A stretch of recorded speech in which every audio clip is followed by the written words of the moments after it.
Hi, I'm Edward from Supermetrics, and this is the Marketing Intelligence Show, the podcast that empowers marketing leaders to work better with their data and make sure every marketing dollar counts. Now let's get into today's episode. Hey there, welcome back to the Marketing Intelligence Show. My name is Jess, and I'm the head of US Marketing here at Supermetrics. In today's episode, we're going to hear from Joe Mineo, the Associate Director of Ads and Analytics at ChatterBlast, on how he is using data to empower and deliver advanced analytics to his clients. Hey, Joe, welcome to the Marketing Intelligence Show. Pleasure to be here. Amazing. Yeah. So tell us a little about ChatterBlast. What do you do there as the Director of Ads and Analytics? Of course, yeah. ChatterBlast is a digital media company established in 2009. Our goal is to help clients navigate areas like social media, brand presence, live event marketing, digital advertising, copy, creative video production, pretty much everything under the sun. And we pair our core services with specialized programs to offer a uniquely creative and analytical approach. So think of everything that you'd think of with a normal agency, but we take a different tact and we get a lot more personal with our clients. We try to think outside the box. I know a lot of agencies say that they do, but if you saw our work, you'd definitely understand the different tact that we take. That's amazing. Yeah. And what I do on a daily basis is everything paid and digital analysis. So campaign strategy, campaign creation, editing, reporting, making sure clients' goals are being met, budgets are tracked, and making sure that their websites are actually turning out results for them. That's awesome. I'm very excited to get into this topic. But you have a background in broadcasting operations. Is that correct? Yeah. So I graduated from Rowan University in Southern New Jersey in 2013. Graduated with radio, TV, film production was my track. And I always wanted to be a radio DJ or a radio producer because I loved making commercials and stuff. And so I got to work with KYW News Radio right out of college and was super excited to join, and then realized that my path was very limited. The radio industry is very volatile in some ways. And as much as I loved working with that organization, I kind of had to figure out a different path for myself just because of the realities. And so I was working in the commercial traffic department, which is organizing commercials and making sure the schedules ran, checking the logs and stuff like that. And I was just always passionate and curious about how to optimize those commercial schedules, A, for revenue, and B, for clients. So of course my bosses loved me because I was trying to pack as much commercials as we could in the limited time that we had. And then I started looking into the digital side because I saw that that was expanding. And we had some really great people on the digital side that helped coach me through and kind of train me up on some things.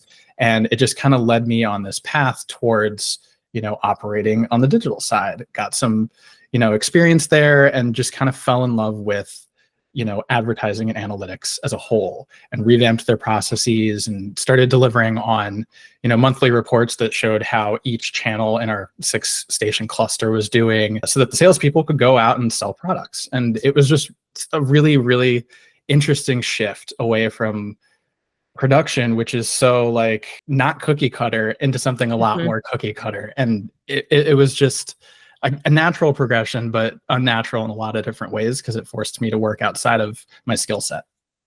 That's really interesting. I always ask that question because it's so few times that I get someone who's like, I graduated with a marketing degree and I went directly into marketing and did this. It's always like, I get these very I saw how I could influence marketing from my background that was far away from it. So I think it's such an interesting journey there. And you did teach yourself SQL. Is that true? Yes. Yeah. So I didn't have a lot of coding experience going into ChatterBlast in 2018. And all of my coding experience really was based around the MySpace days when you had to create your own profile. And I used to copy people's code bases, paste it onto my profile, switch around the pictures and stuff, and kind of figure out HTML that way. And as I got to ChatterBlast, I started realizing there's a lot more opportunities with code that you can just start, searching for code and stuff like that and building your skill level.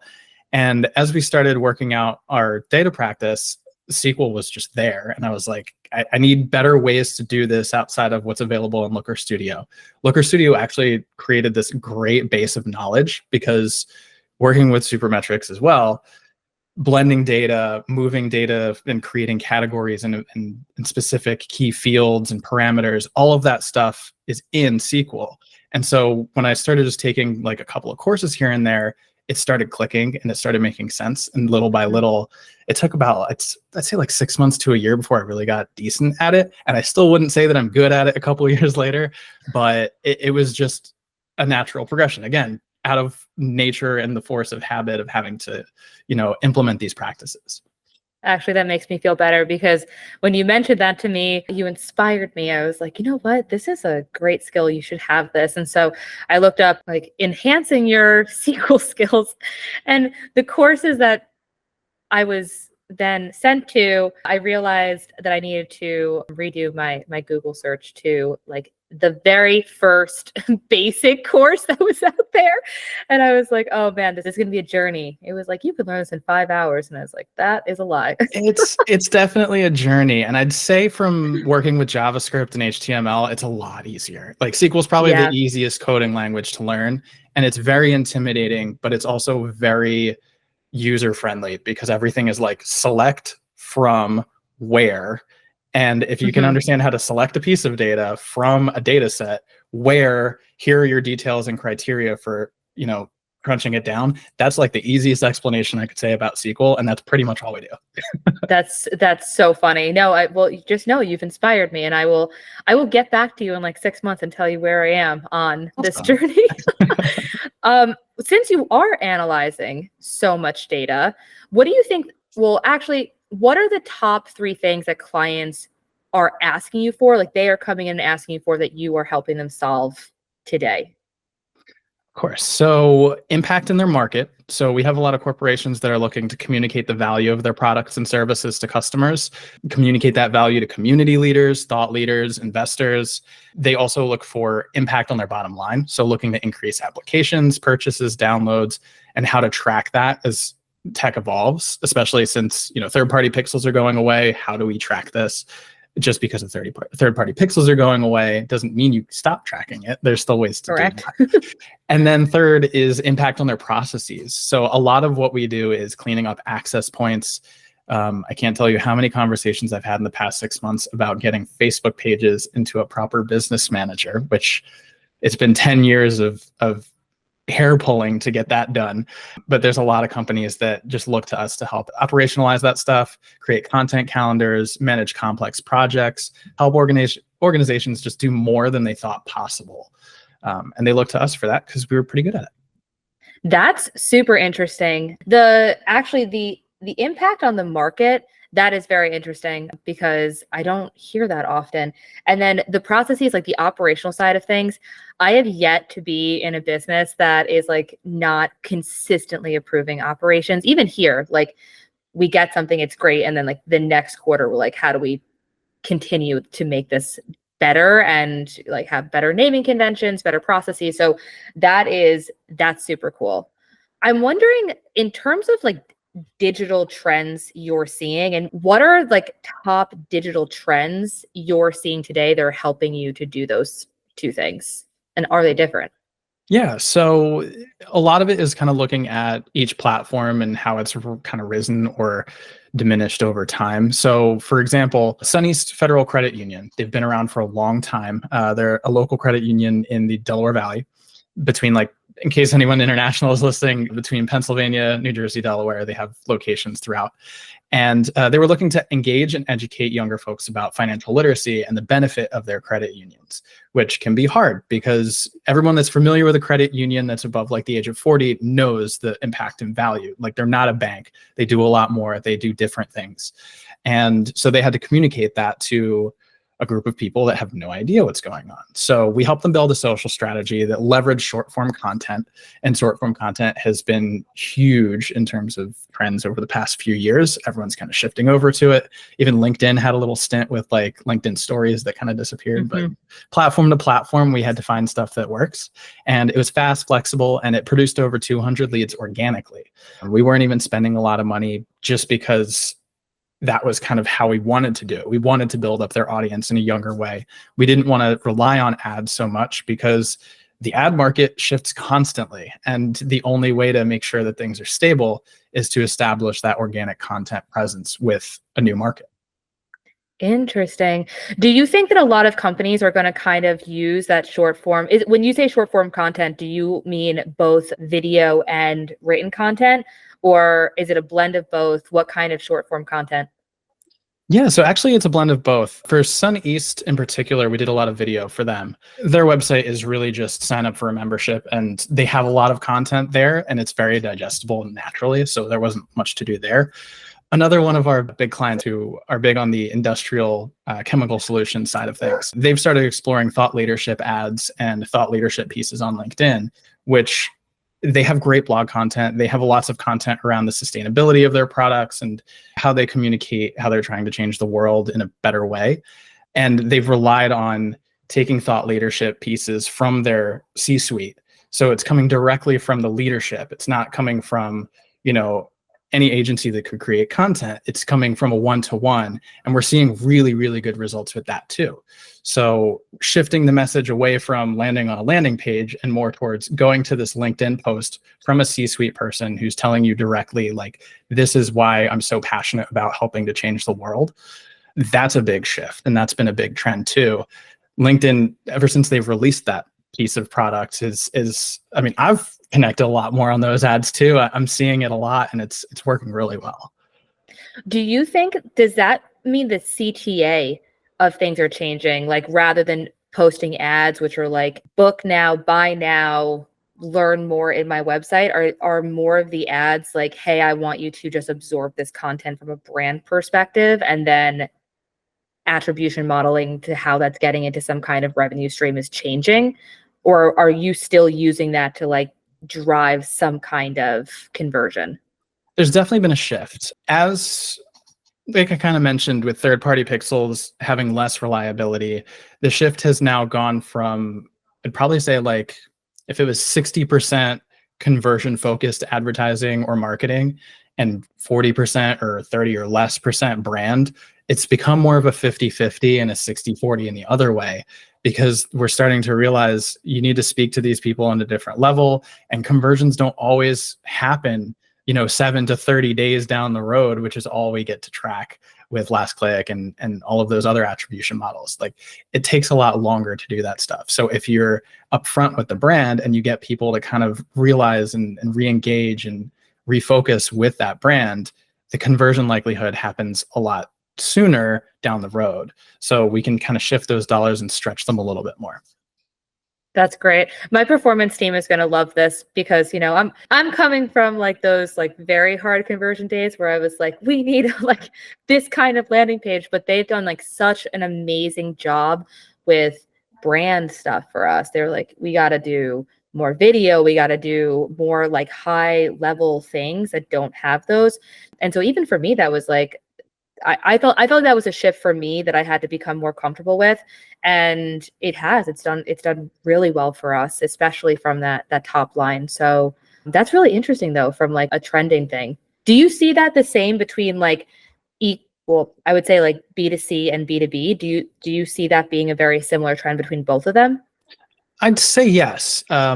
We don't do a ton of like direct e-commerce or retail or B2C at the moment, but the companies that we do work with do see that a little bit. A lot less on the B2C side, just because, sometimes direct connections, like if you're selling a product, a small commoditized product, that conversion can be very quick, and you need to be within those 7 to 30 day windows. But when it comes to B2B, all of that stuff, like trying to drive applications to a private school, that could take 6 months. So if you're staying in front of someone for 6 months, you need a better brand message. It can't just always be apply now. So we've kind of forced people in a way to shift, because that's just how the market is. You have to follow your market, and you have to know your audience, and audiences are constantly shifting. That's super interesting. Yeah, I love that. Especially from the B2B side, I think that there's a lot of things that are changing, and digital is such like an interesting space for me because I usually play more in the revenue space. And so I love when we have things like this changing.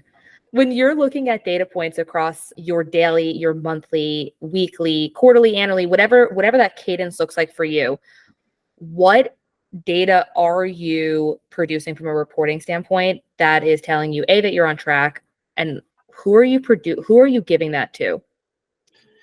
So the beautiful part about working with Supermetrics is I can pull everything. This is going to sound like an ad, but it's honest. Like, we can pull everything. So we create custom dashboards that are catered to each client. Some clients, as you mentioned, are a little more in the weeds than others. The ones that are super in the weeds, we have 24/7 available reports. The daily that you look into would probably be spend and result rate. We give very high views on like an overview page. And internally, we have a daily risk report that goes out to our accounts team and my team. And it ensures that our clients are spending within their means, budgets are on track, and paid campaigns are pacing to benchmark. And all of our benchmarking is done internally from all of the historical data that we have.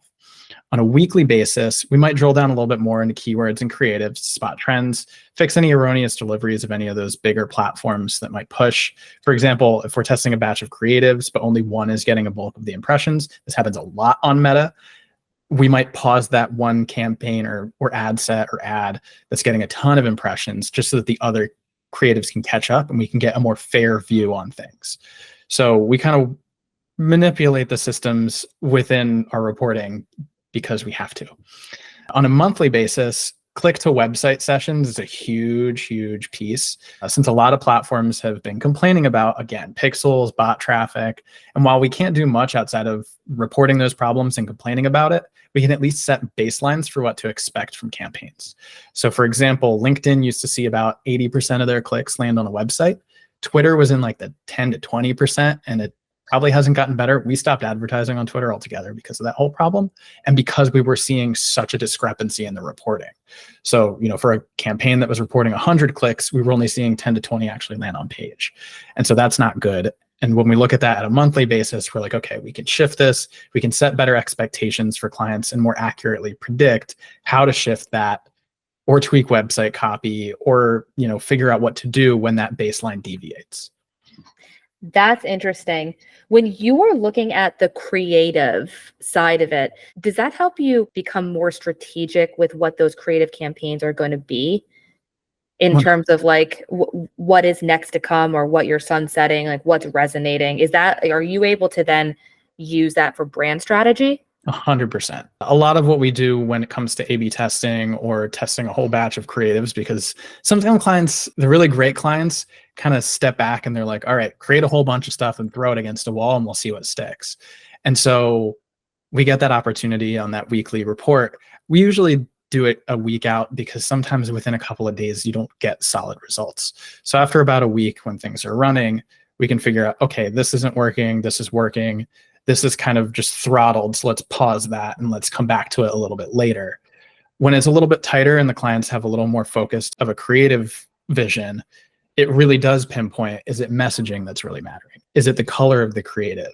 There was one instance where they had produced a whole video series and then they tested it against the static images that they ran in the past campaign.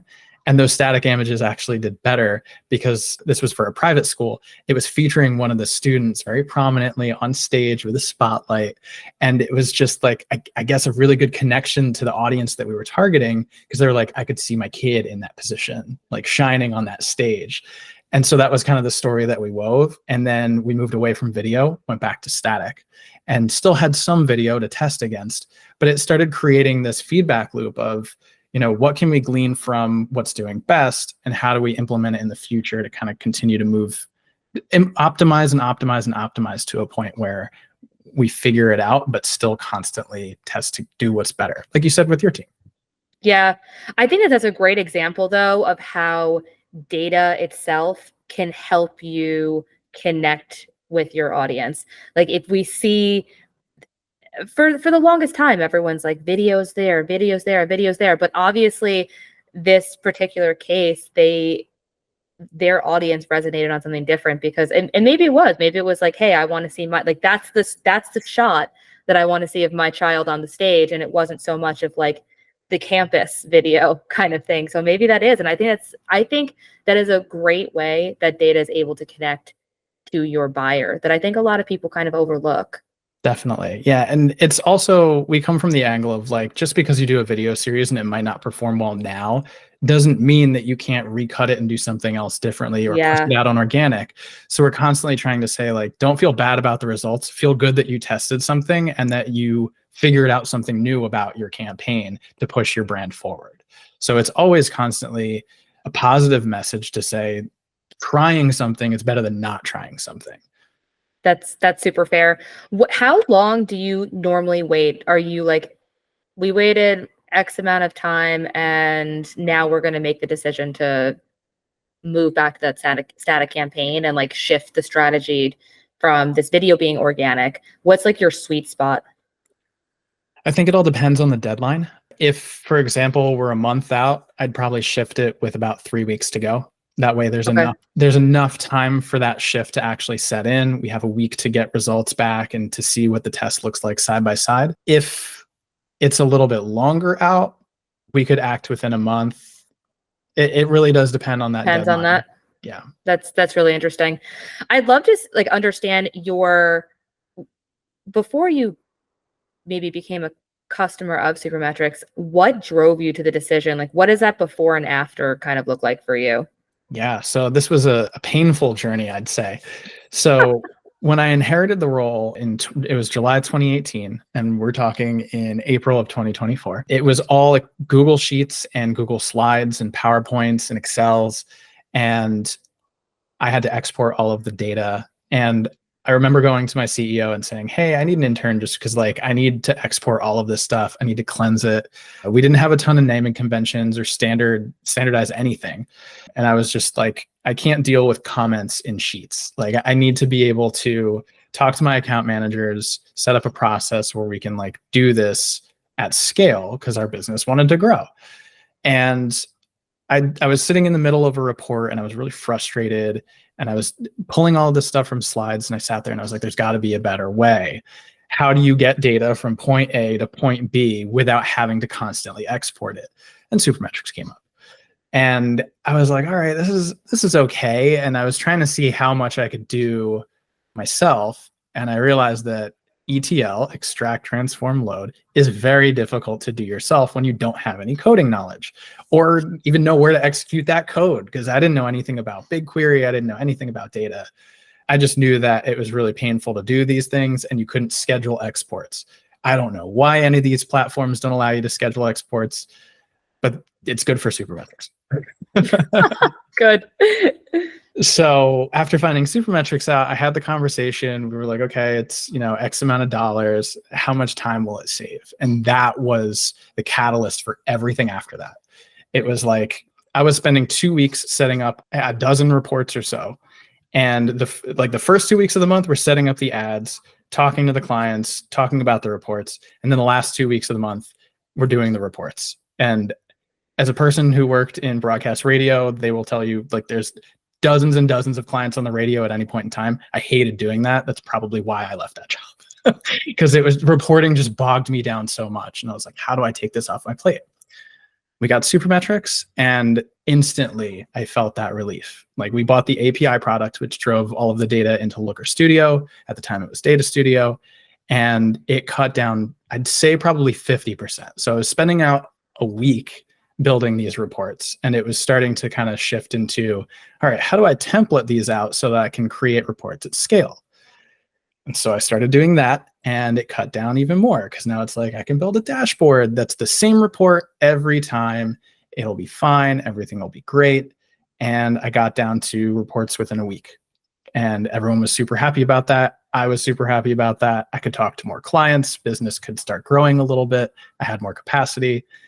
And we'll get into more about that. But what eventually led me into the BigQuery solution was growing the business to a point where we couldn't rely on the APIs anymore. And if anyone that's worked with the API product probably knows, there comes a point in time where if you query the Facebook API a certain amount of times during the day, or Google, or any of those APIs, there are limits. It could be an hourly limit. It could be a minute limit. It could be a daily limit. When you hit a daily limit, Twitter had a daily limit, it just stops working. So the API just crashes. You have a bunch of wrenches on your report and you can't report for the rest of the day. You have to wait. And what we were experiencing, it wasn't us that was part of the problem. It was the nature of how we had built the reports to be friendly for consumers. So our clients were looking at the report so many times and like sharing it with stakeholders and doing exactly what we wanted them to do, but they were breaking it because of the APIs. And so we were like, all right, we need more uptime. We need to make sure that this is consistent. We need to make sure our historical data is safe. Because while you could pull all that stuff back, around the same time that we shifted was when Facebook and most other companies announced that they were only going to keep a certain amount of data in your system at a time. So everything prior to like, I think we signed on in 2020 or 2021 for BigQuery, 2022, something like that. Everything prior to that, you only had about 14 months. And then like you lost everything before 2018 and everything before 2019 on a rolling basis. And so it was like, all right, clients now don't have access to their historical data. Now they have no access to everything because of the APIs breaking. So BigQuery was the natural progression because we had to keep all that data safe, stored with 100% uptime. And now they can access everything. They can benchmark properly. And it's been a blessing ever since. That's amazing. First of all, I'm so happy that we have been able to save you so much time, because I guess that this looks like, I mean, overall, it's probably saving you like 70% of your time on your reporting, if I have that right. Yeah. And so another shift I forgot to mention was when we went to API, we went from API to BigQuery. That cut it down even further because I was able to start transforming the data. And that's when I started teaching myself SQL. I was like, all right, beyond data blends, which are extremely difficult to do in Looker Studio, and Supermetrics has a wonderful product coming out to solve that problem. I had to solve it myself because there wasn't a product to work with. And I was able to create all of these models that crunched all of the numbers and kept them in a nice, neat format. And I didn't have to create filters for every client. All I had to do in terms of maintenance is just onboard clients, offboard clients, and just update their naming convention in SQL, and everything comes through perfectly. So now I can spend, creating a dashboard doesn't take as long. If it's custom, it's not taking 2 weeks, it's taking a day or so. It all depends on like how complicated it is. And it's the actual work involved of focusing on the client stuff, as opposed to the data and the hard work of like getting the APIs to work, seeing the data come through, struggling with data quality and all that stuff. So yeah, huge time saver. You mentioned the relationship between your account managers. How has Supermetrics impacted that relationship? Oh, it's been incredible. The account managers don't have to ask me as many questions, which is nice for me because it opens me up a little bit. And I love my account managers. They're fantastic. They're wonderful people, but it empowers them. It really does help them become stronger in how they work too, because they don't have to sit there and say like, hey, Joe, I need this report. They can go into their reports, pull the data themselves. We have that risk report, which has opened up a lot of doors too, because I mean, one painful part about working at agencies with many people is just from talking to different people, and it's almost like whisper down the lane where certain things kind of get lost along the way. Sometimes campaigns run awry. You might spend more, you might spend less. So having the ability to have all of this data at a fingertip's length, they can now dive in and see where their campaigns are and correct errors along the way. Like, let's say they had a really bad Monday and they told me that the budget was $500 when it should have been $300. Campaigns for a week. They look on Tuesday, hey, Joe, update that budget really quickly because we could be running into a problem. It's already updated, problem solved. We don't have to worry about having a problem at the end of the week. So that empowerment has helped in so many different ways, and it's just been huge for our company. Do you feel like that also plays a part in retaining clients because you are able to give that? Definitely.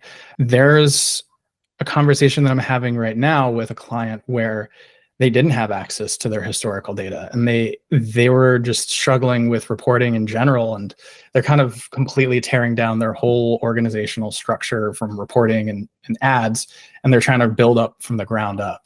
And they realize that, hey, we can ask for historical data and we can have that in-house, and we can report on it and build all these complex things and build all these metrics that relate to our business, as opposed to kind of getting the cookie cutter approach that other products might attempt to solve for. Yeah. And it's just been extremely beneficial because those clients trust you more. They see more of the benefit of having that all, in-house. And we work as an in-house partner in quotes because we don't intend to ever, we let them keep their data. They have all the ownership of their data. We house it, but if they ever want it, we can export it and send it over to them, and we can delete it on our side. So being able to provide that as a service and allow them to not be vendor locked is huge for them. And it, again, builds that trust, helps them come back. And then as they're not vendor locked, but at the same time, they're like, we don't want to go to someone and go through all the stress all over again because you guys have built such a great practice for us.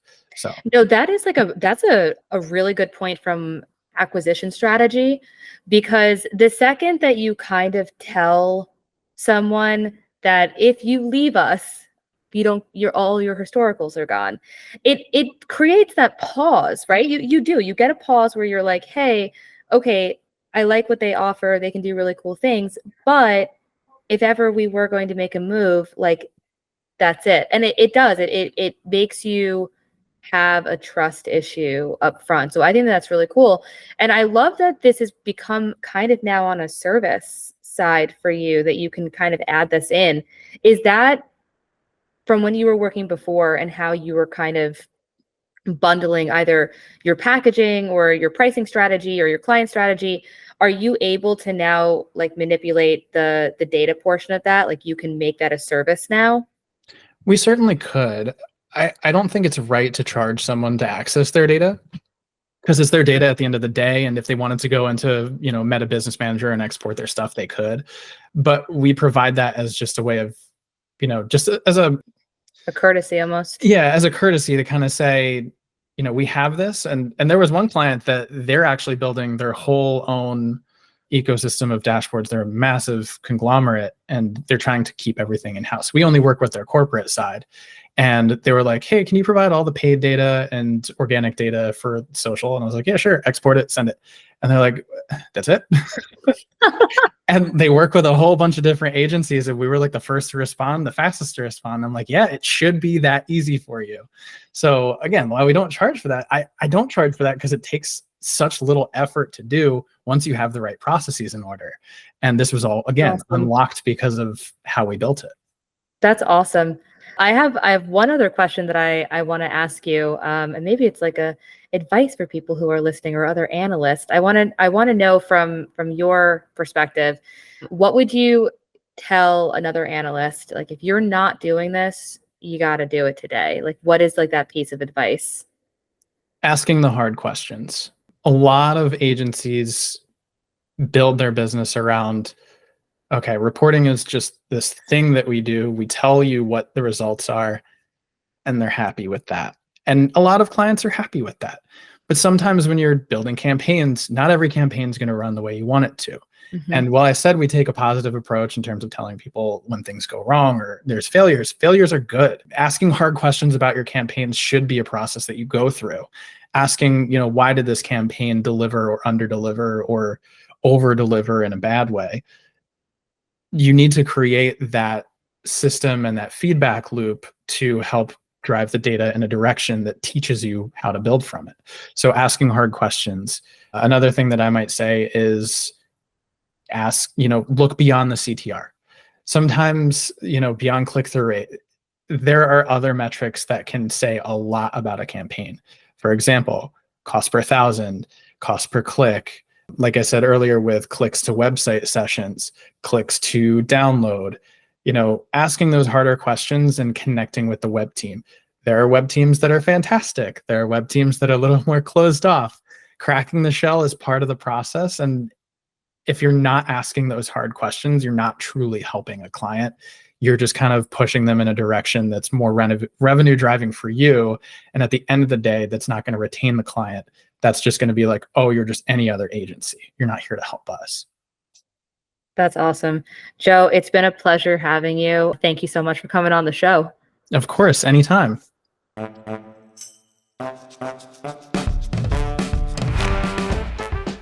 Thank you for listening to the Marketing Intelligence Show, brought to you by Supermetrics. If you're enjoying the podcast, then we'd love for you to tap that subscribe button leave a review, and share with your colleagues and peers. We'll see you in the next episode.